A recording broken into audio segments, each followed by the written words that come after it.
Okay, today we are going to talk about what I think is one of the most important economic changes of the last 20, 30 years. I'm very confident it's going to continue and dominate the economy for the next 20 years. If you want to understand what's going to happen in our economy, you need to understand this, and it is the death of the middle class.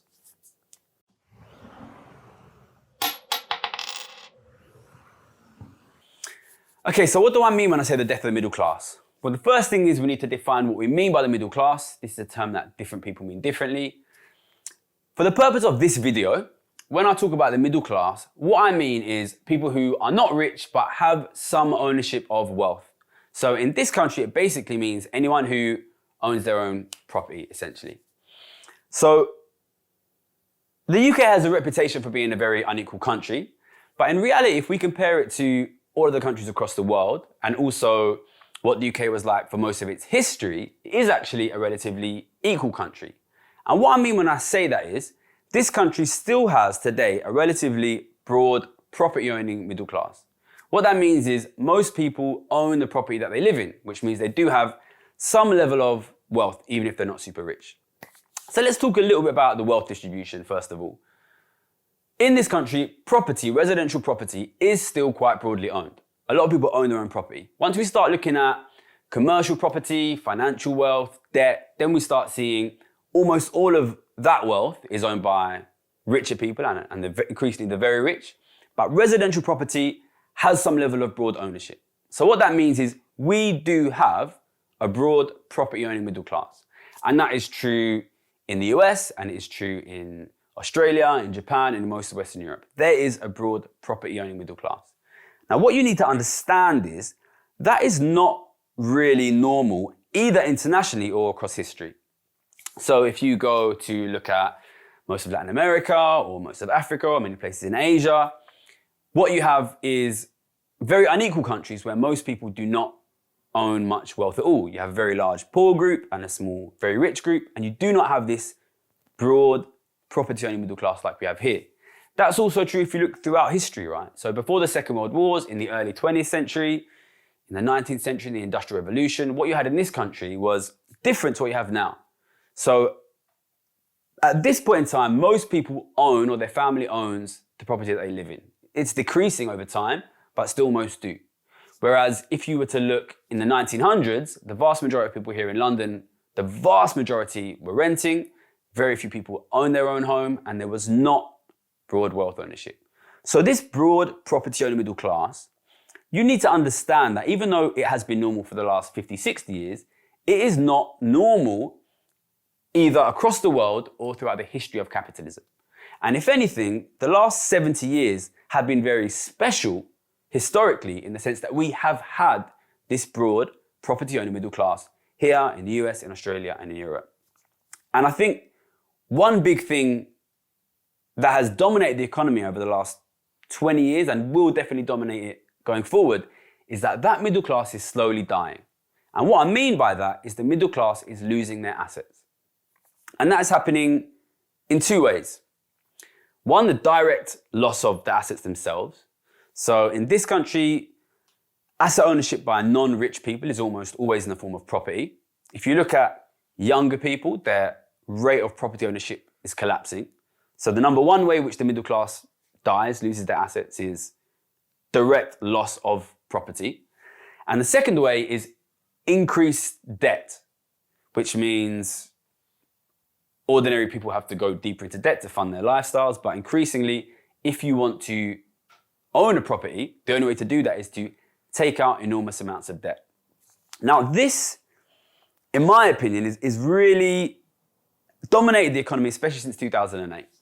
And my big sort of penny drop moment when I realized what was happening with the economy was when I was a trader and I was trying to deal with the question of why is it that people can't spend much money? This has been the dominant economic narrative since 2008.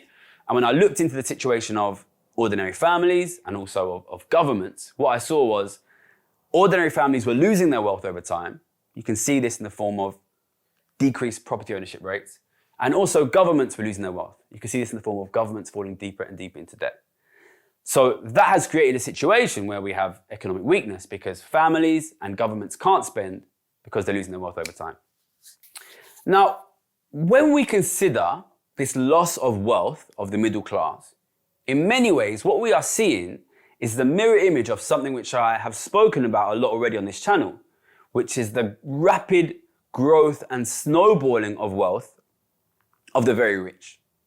Now, when you consider the wealth distribution, you need to understand we have this property owning middle class, ordinary people that in many cases own their own homes. But when it comes to the broader commercial infrastructure of our economies, the factories, the skyscrapers, the office buildings, food production, energy production, all of this commercial infrastructure is largely owned by the rich. And that means that every single month, every single year, ordinary people have to spend a lot of money, which goes to the rich in order to get things like food, energy, transport, the basic essentials of life, or even housing if you don't own your own home. And this creates enormous flows of wealth to the rich every year. The flows of wealth are so enormous that rich people can't spend them. Rishi Sunak, as I've said many times on the channel, gets a passive income of 20, 30 million pounds a year. They can't spend that money, so they use that money to buy assets. And when you have a growing economy, this isn't necessarily a bad thing. You're creating all of this new economic wealth, these new assets, new factories, new office blocks, and the rich will own those new assets. When it becomes a really big problem is when that growth slows down. So when economies stop growing, you are still having to pay all of that money to the rich every year. The rich are still receiving all that money every year. What do they do with that money if they can't buy new assets because there are not good investment opportunities? They will still receive that money, and what they start to do is they use that money to buy your assets. And I think what's really interesting is the things that the rich people do with that money often appears good from the perspective of the middle class. So when the rich get that money and they're not investing, they either buy your assets or they lend you that money. From the perspective of a middle class person, what you see is the rich want to buy my house price is going up. The rich want to lend me money, I have increased availability of mortgages. And both of those things seem good, right? You are an ordinary family, your house price is going up, great. You can get more access to mortgages, great, these are good things. But if we think about what it is actually doing in terms of flows of wealth, that is rich people buying houses from more middle class families. And often this happens generationally. Rich people take the money, they give it to their kids have a large amount of money, they go out and they buy the houses that maybe your kids would have bought. And instead of your house going to your kids or another kid from an ordinary middle class family, it ends up going to rich people. When they lend money, what that means is it might seem good for you if you can get a mortgage, but if the rich are lending more, then that means everybody can get a big mortgage. And that means you are competing with people who can get big mortgages. And what that means is it becomes impossible for ordinary middle class people to buy property without taking a massive mortgage, essentially from the rich. So you create a situation where, on the one hand, middle class families are selling their properties to the rich. And on the other hand, if they are actually able to keep property, the only way to do it is by taking a massive debt from the rich. So you have two sides of the same coin here, right? Massive wealth accumulation from the rich is mirrored by loss of assets for the middle class and increase of debt for the middle class. And exactly the same thing is happening for governments. Governments are losing their assets, governments are going into debt. And you can see how it's impossible for the rich to accumulate assets in a low growth economy without these things happening, because the assets have to come from somewhere.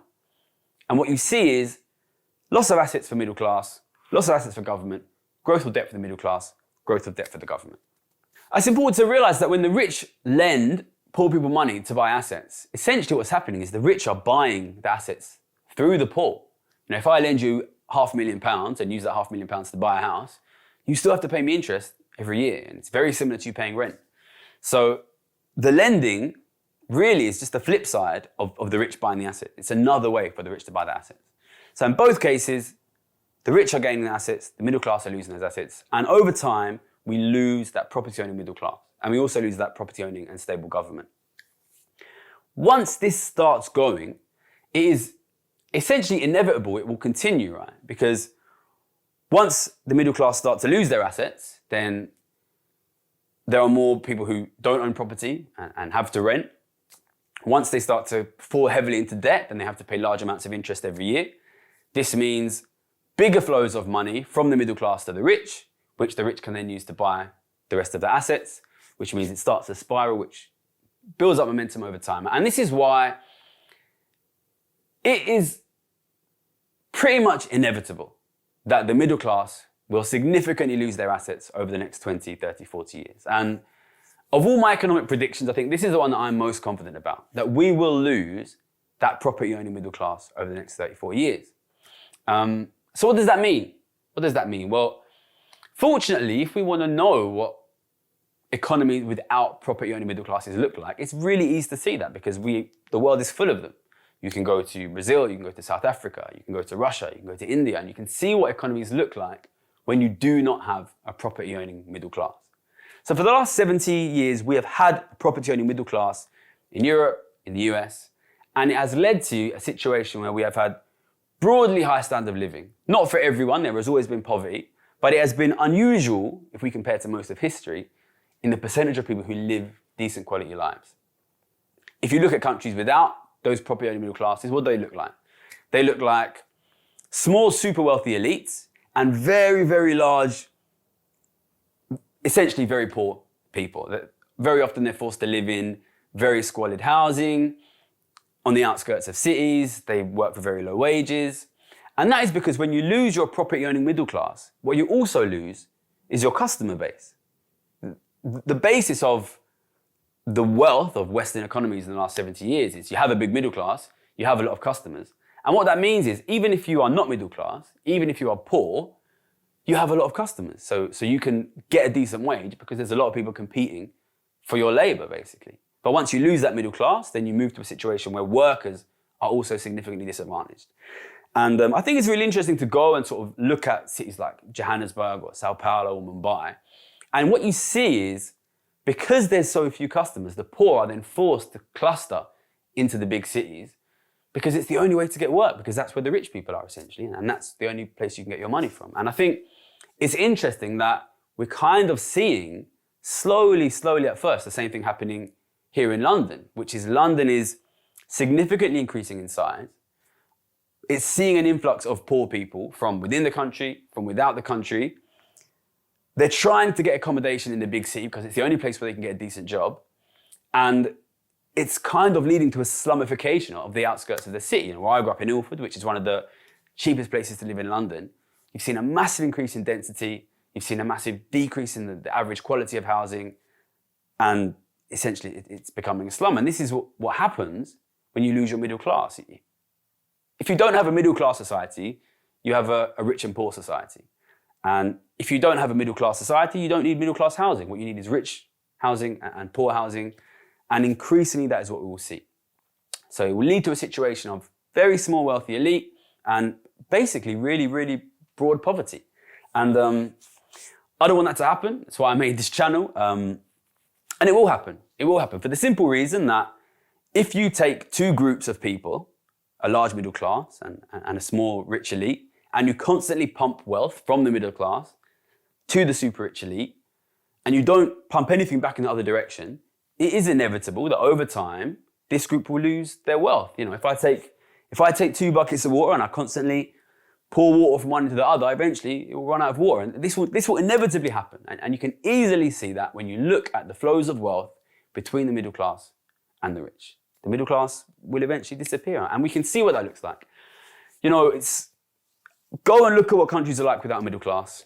Go and read up on the history of the UK or whatever country you're in, what it looked like in the early 20th century, the 19th century, before we had a broad property-owning middle class. And you will see it is a place of broad poverty and very low living conditions. And we can see it happening in front of our eyes. We can see poverty growing, we can see living standards falling, and that is inevitably what will happen if you have growing inequality, slowly dying middle class in a situation of no economic growth. And the only way to fix that is to pump wealth back in the other direction. And we've called for it many times on this channel.